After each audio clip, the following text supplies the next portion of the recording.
typical na training day? Sa umaga po, nagigising po ako ng 5 para mag-jogging hanggang 6:30. Tapos pagdating naman po ng 11:30 to 2, nag-ensayo naman po kami ni Coast Guard. Saka sa sunod na araw naman po, may sparring po. Kaya yun, sparring every other day po. Tapos minsan nakita ko parang pupunta kayo sa bundok, sa Mount Makiling. Ano yun? Once a week or paano ba schedule yun? Opo, every Saturday po, umakit po kami doon sa Los Baños para makaano kami ng hangin, makakuha kami ng hangin para yung ano pa rin po, stamina tumaas po. Eh, sa ngayon yung timbang, hindi mo yung problema yun. Sa ngayon po, yung timbang ko okay naman po, wala naman po problema. Kaya naman po makuha. Pag nalaban yung 105, ano? By the time umalis ka ng May 18, ano na setting mo dapat yung timbang? Siguro mga 108 or 107 ako sa 1. Apo. Ano ba diet mo sa laban ito? Ano ba ang kinakain mo typically? Sino nagpe-prepare ng pagkain mo?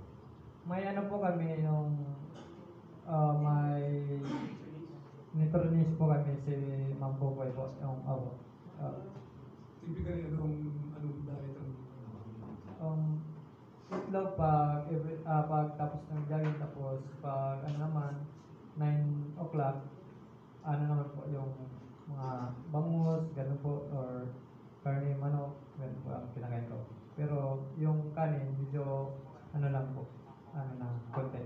pagkabi mo lang beer na? Wala po.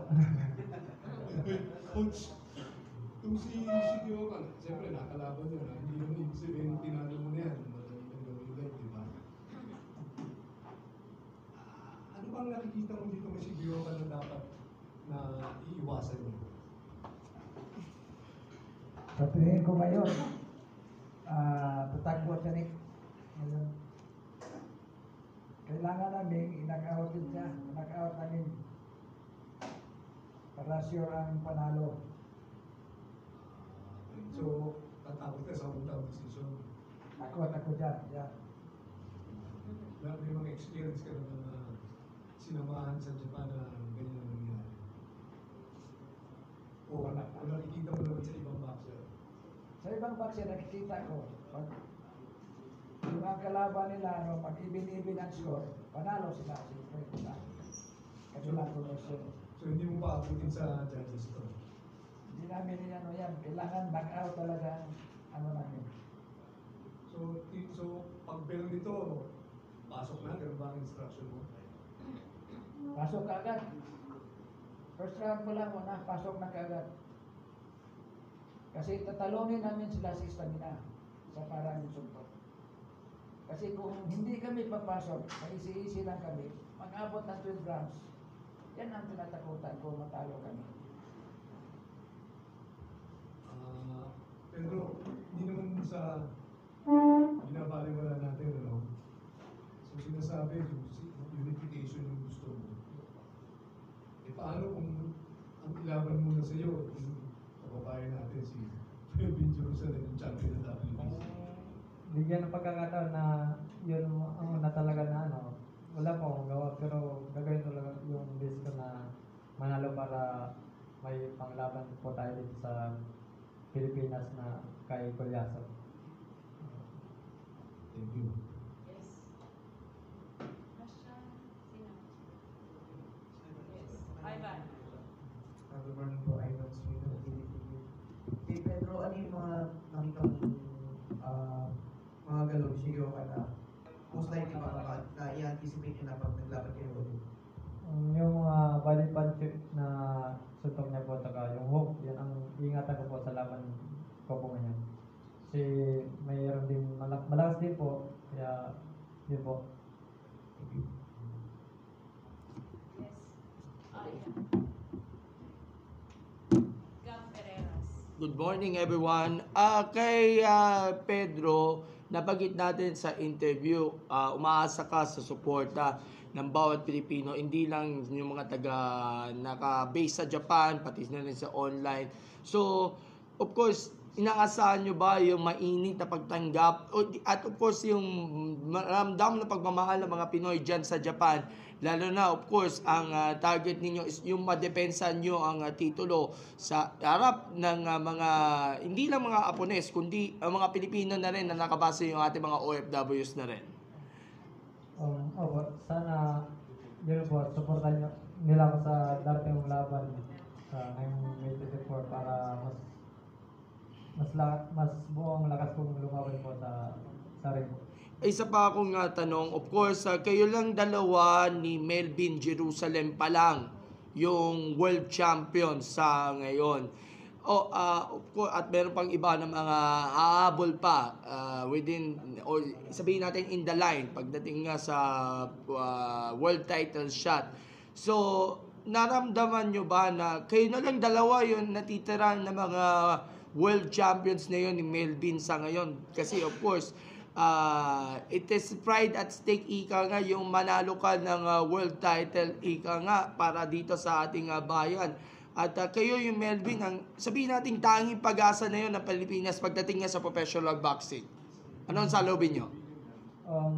Sana matiktahan po ako itong world champion natin dito sa Pilipinas para mas madami. Ito si Kuya Charlie Suarez, lalaban din po sa ngayong May 11.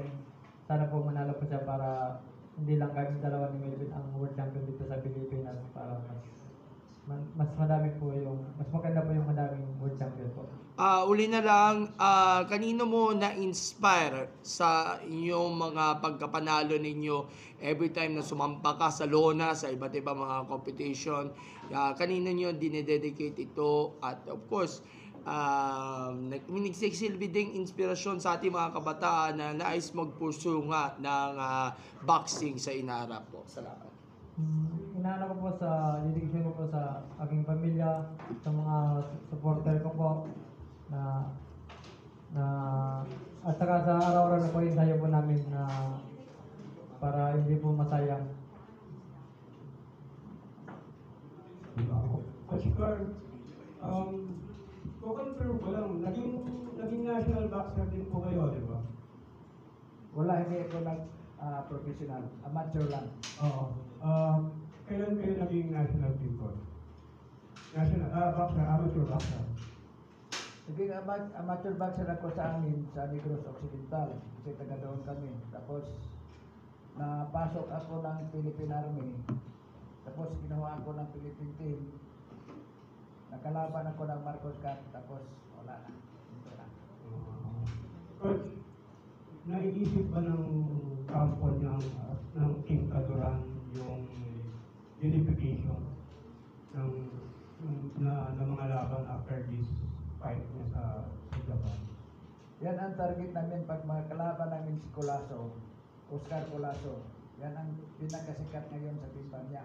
Gusto namin kunin yon para nandyan as kanyang focus ng mga tao sa buong mundo. Sunod-sunod sa kanya yung magiging laban niya. Thank you po, Coach. Ivan, PNA. Hello. Yeah. So, kahit mo nangyari, kung nasunod na kayo napadun sa akin, yung gusto mong... So, okay, ito na, ano yung gusto mong i-improve from your end, from your previous good fight na makakangin pag-prove kay King Jimmy? Siguro itong power po at saka bilis, gusto ko po ma-improve lalo para masaktan po talaga yung mga kalaban ko. Para So, yung pag-focus ng King na po, yung ngayon, mas relax na power and everything? yes, ano po? Yung focus mo ngayon sa King kasi mas malakas na power, mas para nga mas... Okay. Yes. Kailan po ang alis nyo patungong Japan, Coach Carl? May 18 yata, boss. May 18. May 18. Kasama din nila dito si Miss Kukoy Ilorde. No? Yun po yung manager, di ba? Under Ilorde stable kayo. Yeah. Ayan.